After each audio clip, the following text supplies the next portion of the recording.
What is going on, guys? Jason Burke here, Stars Clash for Life, coming at you on YouTube, and today I've got some football focus. I just covered in my last video that I just posted, I'm doing two back-to-back here, I talked about the Pittsburgh Steelers wide receiver room and kind of what it means for the potential play calling and opportunities and options for the offensive sets this year. I wanted to get more Steeler coverage going. I covered the draft, free agency, all the cuts, all the signings, who could make the roster, who could be on the bubble, who could stand out this year, and how our positions on offense and defense match up from this year to last year, roster-wise. So go check all those out. And if you have not seen my wide receiver video that I just did about the formations and possibilities, go check that one out. That is the last one on my channel. I'll be posting this one probably 3 or 4 days after that one goes up.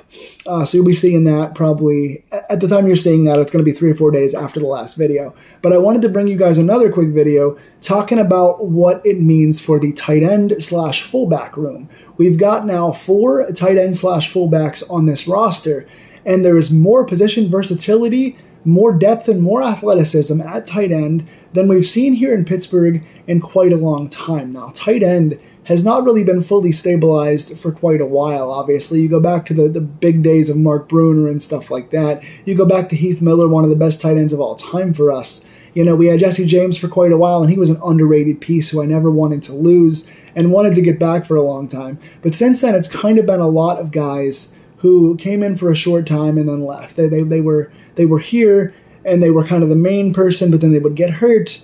You know, like Vance McDonald, guys like that, Eric Ebron, guys who were solid but inconsistent, would drop a lot or would be good but then get hurt. So we've been kind of trying to find some stability at tight end for the last couple of years. And now we've got a guy who's a franchise guy. Pat Freiermuth, in his first 2 years, has shown us a whole lot. He is a Steeler through and through. He is, big, strong, physical, pretty sure-handed guy, doesn't drop a whole lot. Did come off a concussion last year and miss a couple of games last year, into which our new kind of number 2 tight end, who was drafted in round 7 last year, who I didn't really know if it was worth a draft pick or not. I figure, okay, we're not sure what we're going to get at him with tight end number 2, but Connor Hayward, Cam's younger brother, comes out of Michigan State as a gadget guy last year, part fullback, part tight end, part halfback, comes out last year and really surprises us. Another physical Steeler, another big guy who's not the fastest, but is an underrated athlete for a guy that size and is a big physical Steeler who can catch, who can do multiple things. And now you got 2 guys coming out last year who made a good 1-2 punch at tight end. We saw some tight end sets that bailed out young Kenny Pickett last year and did some really solid things. Zach Gentry has always been what he's going to be. I think he's coming into, his 5th year? 5th year, I believe. His rookie contract just ended. We just re-signed him to a 1-year deal. He's not a super athletic guy. He's not a great wide receiver, but he's gotten better as a blocker, and he's gotten a little more involved offensively. He can catch a little bit. He's a slow lumberer. His hands aren't the best. He was always drafted as a project guy because he came out of, I think, Notre Dame as a really big, thick, tall guy, and he's a guy that size is always going to be a target. If you're that big and strong and you're that tall, you're going to be a target. I think the guy's like 6'7", for God's sake, 6'5" maybe. He's a big guy, so he's always kind of been there as like a reliable 2/3. He's not going to carry you offensively, but he does add some depth to you. He's a guy you can trust out there as a 2nd to 3rd tight end, and he's a guy who's going to block for you, so he gives you more running sets.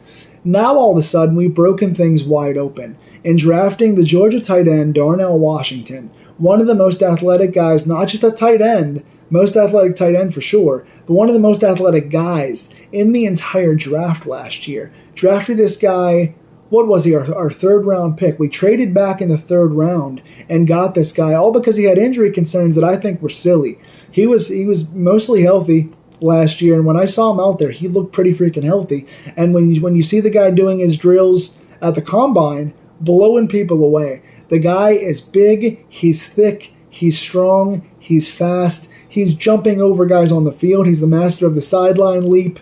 He's a guy that's just an absolute freak. He's carrying those bags in practice like he is an offensive lineman. The dude's got an offensive lineman's body, and he's the best blocking tight end in the entire draft, but also the most well-rounded. He can catch a hell of a lot too. He's got, potential running back qualities, potential wide receiver qualities, tight end qualities, blocker qualities. He can be a sixth offensive lineman in a running back formation. He's an underrated pass blocker. He's got all the tools to be one of the most complete guys on the field, even as a rookie. So now, Pittsburgh is in a situation where they've got Pat Freiermuth coming back off concussion. If he's healthy, he's one of the best tight ends in the league, and he's not even shown us the entire capability of what he can do out there. He's not even put together an elite season yet. This dude is the truth. Now you got tight end 2, Darnell Washington, who again can run block, can pass block, can catch, and can even be split out as a wide receiver. Now all of a sudden he's your second tight end. You've got Zach Gentry, who was re-signed as a third tight end, who is, again, not a terrible pass catcher. He's gotten slightly better every year incrementally. He's not great, but he will suffice. But he's a big, strong, tall guy who's a very good blocker, and he's a very tall downfield guy for a potential threat down there. He just adds an extra dimension being as tall and wide as he is. But he's a good blocker who can catch if he has to, who, again, has shown that he puts in the work, and he's a reliable extra piece. Now that bumps Connor Hayward to the fullback spot because you can't get rid of this guy. Again, he was a 7th-round draft pick with a family pedigree, but he came and showed a lot last year. When Freiermuth got hurt those last 2 games, and Hayward came in last year, started 2 games, made some really clutch downfield catches, converted some big 3rd and 4th downs, made catches in traffic, got a few open touchdowns in the middle of the field. This guy can make some plays. He even took an end around. He even took a handoff off the offensive line and took, a 50 or 60-yard run downfield. The guy has the attitude, he has the tackle breaking ability, and he has the positional flexibility, so you can't cut this guy either. If anybody, you're going to cut Gentry out of the 4. If you're going to want to keep all 3 of these guys at tight end, so to speak, then you're going to cut Gentry. But what this says to me is we didn't re-sign Derek Watt. Derek Watt is gone now, so our scheduled fullback is no longer there. Pittsburgh likes to have a fullback, even if they don't ever really use him. Now you've got such flexibility, because now you've got 2 tight ends who are excellent blockers in Gentry and Washington. 2 gigantics. Gentry, I think, is 6'5", Washington 6'7". Both guys are massive. You've got 2 big guys who can block. Gentry's gotten better at catching. Washington is underrated at catching. You've got 2 guys who can block and who can get out and leak downfield on delays if you want that sort of thing. You have two tight ends who can pull or who can be a 6th blocker in a 6 blocking set. If you've got 3rd and short, 4th and short, goal line, gadget play, whatever, they can block end arounds off the line. If you want to give Deontay or Calvin Austin a handoff off the line or some kind of shotgun inside draw, you've got extra blockers, you've got extra pullers. You've got 2 guys who can really receive exponentially well now in Freiermuth and Washington. 2 guys who are really quick in the middle of the field for their size and who can catch the ball and be super athletic. And now you put a guy like a Connor Hayward, who's already known for a blocker. He played fullback in college. He blocked a tight end here in the pros. He can block. All of a sudden, that's going to improve both your run game and your pass game. Having, again, a freak like Broderick Jones now drafted, a freak like Darnell Washington. Now when you put somebody as good as Connor Hayward at fullback, you've got a freak at fullback. Now you've improved the end of your line and your backfield as blockers. Now all of a sudden you add a Broderick Jones, a Washington, a Hayward back there to block for Najee and Jalen Warren. Now all of a sudden your running game is going to get better, and you're going to get better as pass blockers. Washington, those guys, they can pass block. All of a sudden, Kenny Pickett now can run a little more. Kenny Pickett's got a little more time. And if he's got more time downfield, you have guys like Connor Hayward and guys like Washington, already with Freiermuth, who can leak out and make plays downfield. You can do 3 tight end sets. You can do 2 and 2 with a fullback in there. You can move Connor around. All these guys have the flexibility.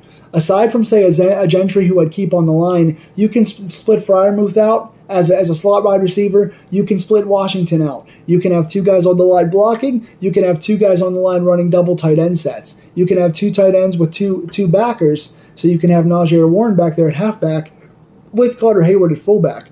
God forbid you want to switch it out and put Connor Hayward on the line and you want to put a Washington back there as a blocker. Don't tell me with a running start he can't knock some guys off the ball and create some holes or some more time for Pickett. There is so much flexibility at tight end / fullback now. When you have 4 guys who have the experience and the athleticism as those 4 guys, you've got Freiermuth, you've got Washington, you've got Gentry, and you've got Hayward. And now you've got a guy in Hayward who's got an NFL experience, who's already played at tight end, who can move back to his natural spot and play next to other athletic guys. You're opening up the opportunities. Again, when you look back at wide receiver, now you've got a big, tall veteran guy in Allen Robinson and a scat back kind of a guy you can give handoffs to or who can get downfield with his speed, who's as fast as Calvin Austin. You add those 2 guys back there and maybe a deep ball threat like an Akeem Butler. And now you add a Washington and you bump a Connor Hayward to fullback. You've got endless possibilities. Endless possibilities. Again, you've got pass blocking, you've got run blocking. You can do handoffs to Hayward. You know, you're going to make the goal line and short yardage game better. You're going to make the run blocking better. Everything opens up. What do you think of these 4 guys? I'd keep all 4. I would keep the main 3 at tight end and bump Hayward to fullback and make Hayward your fullback, and I would use him, again, in 3 tight end blocking sets or in any kind of 2 and 2 with a fullback out there. Use him a little more and get your short yardage game improved with fullback carries and with blocking for Najee and Warren. What do you think of these 4 guys? Do you keep all 4? What kind of ideas do you have in terms of sets for them? What do you have in terms of blocking or like receiving plays for guys like Washington?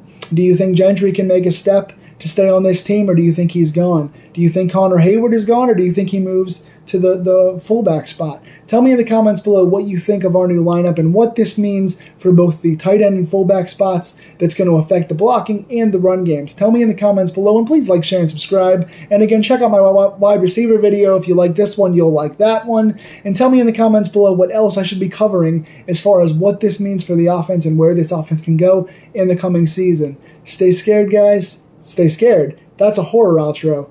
Go Steelers, and I will see you guys soon.